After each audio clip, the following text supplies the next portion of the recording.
Exercise 7.1 का question number 6 देखेंगे। Question number 6 में बोला है कि AC बराबर है AE के। कहाँ है ये AC?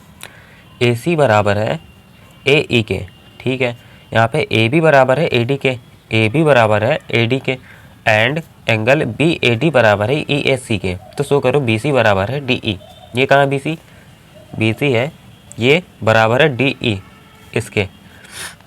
तो इसमें साफ साफ दिख रहा है, ये अगर बराबर करना है तो इन दोनों ट्रायंगल को कॉन्ग्रुएंट दिखाना पड़ेगा, ठीक है। कौन से ट्रायंगल? BAC वाला ट्रायंगल और ADE वाला ट्रायंगल, इन दोनों ट्रायंगल को कॉन्ग्रुएंट दिखाना पड़ेगा और करेस्पॉन्डिंग पार्ट के थ्रू ये वाली लाइन इस वाली लाइन के बराबर प्रूफ हो जाएगी, ठीक है। तो हमारा मेन काम ये रहेगा कि हम इसको कॉन्ग्रुएंट दिखा दें दोनों ट्रायंगल को। तो आइए इसको कॉपी में समझते हैं। यहाँ पे जो मुझे गिवन था वो मैंने लिख लिया और जो मुझे शो करना है वो मैंने लिख लिया। आते हैं इसके सॉल्यूशन में। एक बार गिवन में नज़र डाल लेते हैं, ये इसके बराबर है, ये इसके बराबर, तो ठीक है सर, बराबर तो है।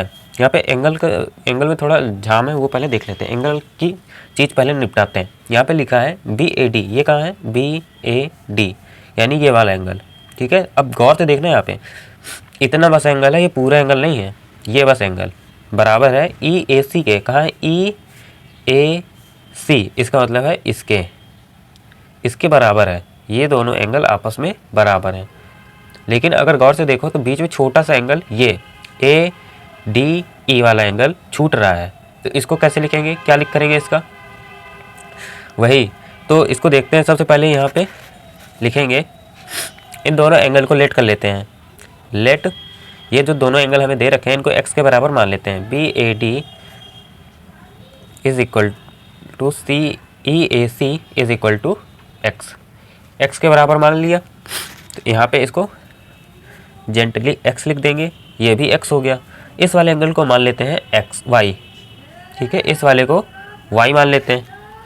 यहाँ पे लिखेंगे एंड CAD वाला जो एंगल है, एंगल CAD, इसको हम y मान लिया, ठीक है। इतना तो हमारा लेट है। इस कंप्लीट एंगल को हम इसके बराबर आराम से दिखा सकते हैं। क्यों? इसको हम लिखेंगे एंगल CAB, एंगल CAB।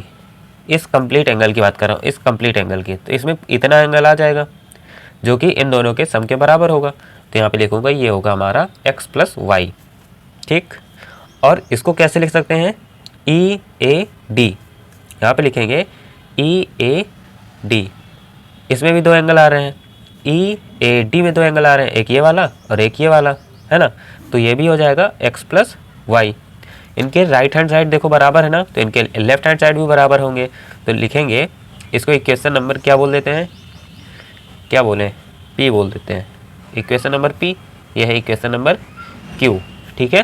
तो यहाँ पे लिखेंगे from equation P and Q। तो एज ए रिजल्ट हमारे पास आ जाएगा कि ये दोनों एंगल आपस में बराबर हैं और इन्हीं की ज़रूरत हमें पड़ेगी इन दोनों ट्रायंगल को कॉन्ग्रुएंट दिखाने में।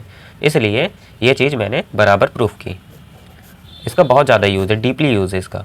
इसको इक्वेशन नंबर 1 बोलेंगे, ठीक। इसको इक्वेशन नंबर 1 बोलेंगे। अब कहानी ख़त्म हो गई। अब आ जाते हैं जो हमें ट्रायंगल प्रूफ करने हैं, वो पहले दिखाते हैं। एक बार मैं उन दोनों ट्रायंगल को हाईलाइट करता हूँ ताकि आपको अच्छे से दिखे।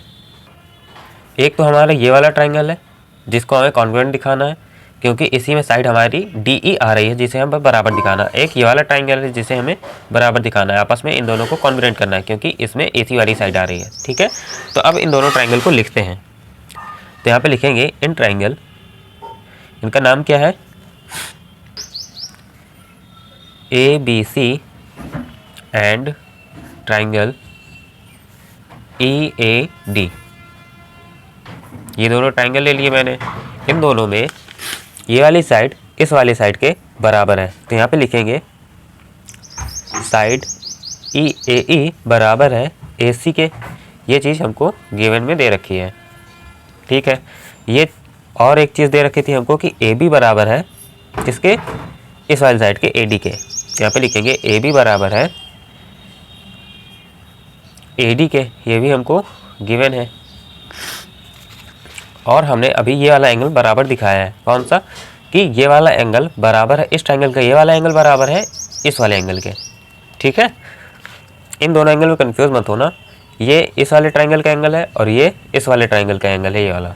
ठीक, तो ये दोनों आपस में बराबर हैं, तो यहाँ पे लिखेंगे एंगल CAB बराबर है एंगल EAD के।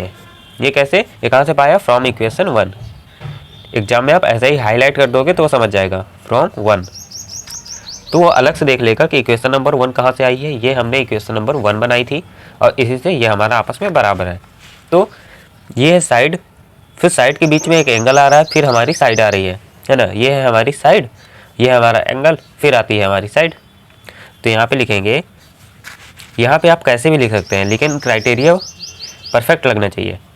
यहाँ पे लिखेंगे बाई साइड एंगल साइड, दो साइड के बीच में एक एंगल आ रहा था, ठीक है।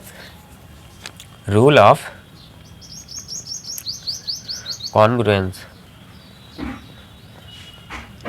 Both triangle will be congruent, यानी कि ABC will congruent to EAD, ठीक है, कॉन्ग्रुएंट हो गए। तो इसके इस ट्राइंगल के, इस कॉन्ग्रुएंट ट्राइंगल के करस्पॉन्डिंग पार्ट भी आपस में बराबर होंगे, जो कि हमको दिखाने थे। क्या दिखाने थे कि DE बराबर होगा AC के। ये तो इन दोनों ट्राइंगल का कॉन्ग्रुएंट पार्ट है, करस्पॉन्डिंग पार्ट है, तो ये भी आपस में बराबर होगा। लिखेंगे बाई CPCT BC CB नहीं BC DE